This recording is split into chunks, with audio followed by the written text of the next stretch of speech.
Lolo ko nag-alaga sa amin, tatlong magkakapatid. So, oo. Hindi pa ako naiiyak eh. Naiiyak ka na talaga. Naiiyak ka.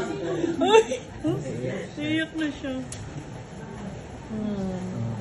Okay lang yun. Ngayon lang kulit sa umiyak. Naiyak na.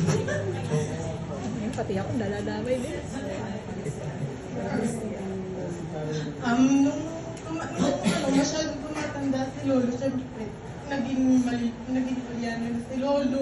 Parang, hindi na din ba kami kilala, kahit lagi kami nga sa kapistrano, gano'n. Pagkapunta naman ako kay na Lolo, syempre, pinapaalala ko na lang kung sino ako, gano'n. Tapos nagkwento kami ni Lolo. Parang lagi na lang din niya ba akong tinatawanan. Hindi ako naiiyak din ako.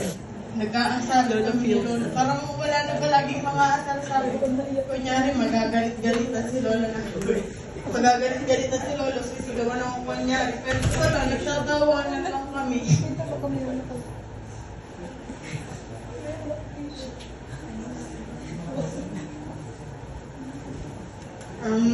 Tsaka pati nung na-hospital si Lolo, wala ako nun kasi unang araw, ako po ay nasa RTR, tapos sunod na araw, ako po ay nasa awarding. So ilang araw pa po ako bago dumalaw.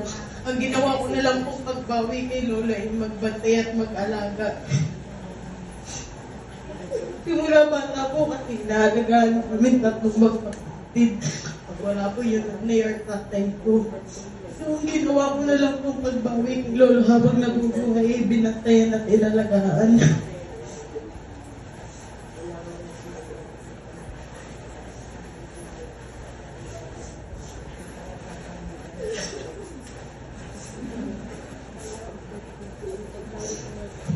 Hello? Kahit hindi mo nakapit. At saka po pala nung unti-unting nawala si Lolo, lahat po kami nasa tabi lang niya. Ako din po ang una nakapansin na si Lolo po ay unti-unti nang nawawala.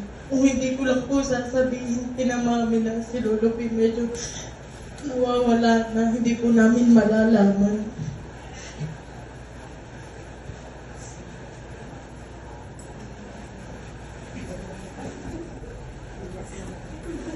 Ako wala masasabihin.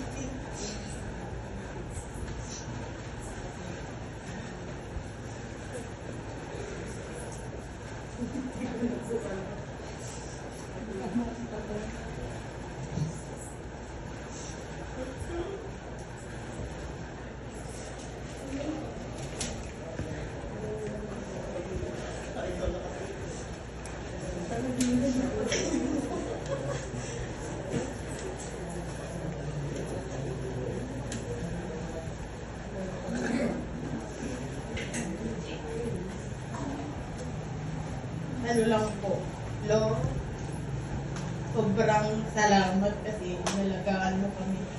Mula bata, kahit sobrang hirap namin alagaan, lalo na ako kasi iyakin ako nung bata ako. Sobrang thank you. Lo, tapos na yung paghihirap mo.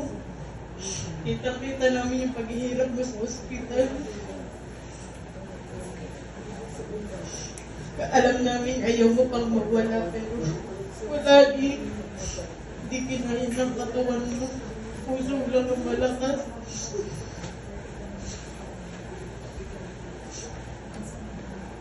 Ikaw, magpahinga ka na.